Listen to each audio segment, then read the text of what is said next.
Hello! So for today's food vlog is magluluto tayo ng maha blanca or itong maha corn.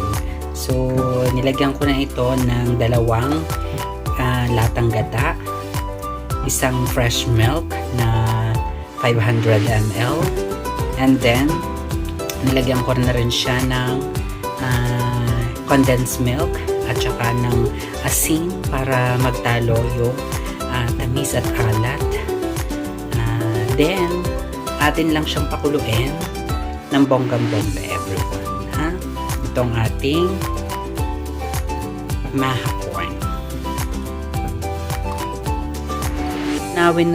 Tunawin na natin everyone yung ating yung ating corn starch o yung corn flour dito sa tubig, sa room temp lang, tap water.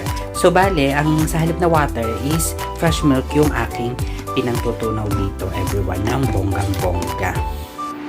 Everyone, kumukulo na itong ating gata na pinagsama-sama, gatas, condensed milk, fresh milk. Hindi ko na nalagyan ng asukal kasi may gatas na malapot. And then saka natin po ilalagay yung ating itong mixture na to ng cornstarch. So ilalagay natin po diyan at wala pong tigil natin siyang hahaluin ng bonggang-bongga, everyone. Yan, hahaluin po natin yan ng bonggang-bongga, everyone.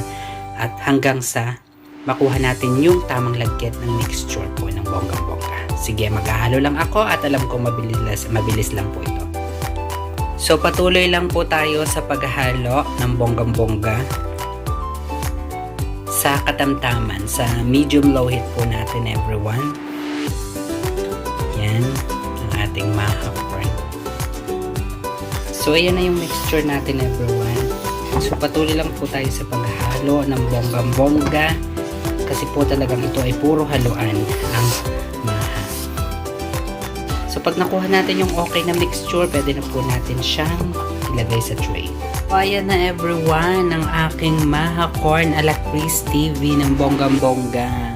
So, na-crave lang ako talaga dito. So, pwede nyo pong lagyan ng toppings kung gusto ninyo.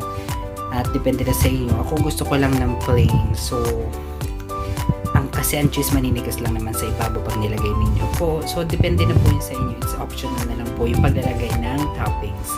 Thank you so much, everyone. Naway mabusog po kayo ng bonggang-bongga dito sa aking maha corn